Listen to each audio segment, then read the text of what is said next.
Hi, Guideposts. I'm Sarah Arthur, and I wrote a book called A Light So Lovely, The Spiritual Legacy of Madeleine L'Engle, who is the author of A Wrinkle in Time.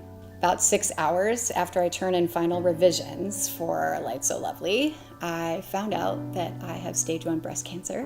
So in the midst of all the galley proofs and edits, I was in and out of surgeries. And then during the course of the summer, as we were getting ready to launch the book, I was preparing for chemo, which started just literally days after my book came out. And so the journey of cancer has really been almost like the final chapter of the book, where I realized where Madeleine's own story of struggle interfaced with my new reality. And it was an amazing thing to watch how her words that I hoped would inspire other people during that season of my life have had to inspire me. Madeleine wrote A Wrinkle in Time, which was a Newbery-winning children's book. Like many readers, I had heard of Madeleine L'Engle as a child because, of course, so many people read A Wrinkle in Time. And ever since then, a lot of her other books have been powerful too.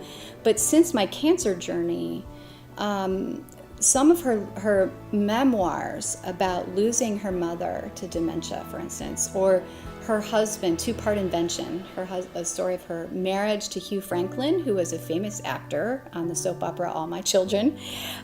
She was married to him for a long, long time, and the story of his death to cancer in 1986. And then later, talking with people in her family about losing her son Brian to end-stage alcoholism, I began to realize in my cancer journey that those stories of Madeleine's were also sustaining me. Because she had somehow put one foot in front of the other in a really dark time. In her book, The Summer of the Great-Grandmother, Madeleine writes about her mom's decline with dementia and how the family was stepping up to care for her and make sure that she had quality of life to the end of her life, and how Madeleine is wrestling with losing a parent and struggling in watching someone suffer. And something that she does in that book that other readers have told me and that readers themselves told her was that they had never before heard that it was okay to be mad at God. And yet here the Bible is full of people who get really mad at God. The book of Psalms in particular are Psalms of like, hey, this is really a crummy time in my life. Where are you? Flex your muscles. Show us who you are. You made us so we could praise you. So why is this happening to me? And Madeleine said, that's okay. God can take it. We can be angry about these things. That's been incredibly powerful to me in my cancer journey.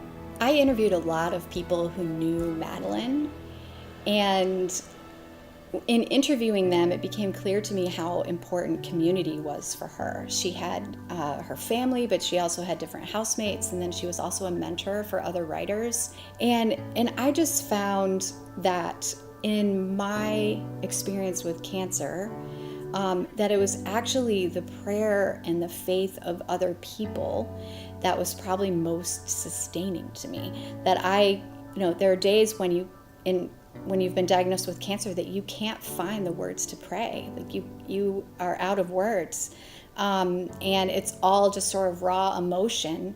And I needed my faith community. I needed my church and my congregation to pray for me. And my husband and I needed people to step up with meals and watching the boys, all the things that help them have joy in their life when I didn't always feel joy.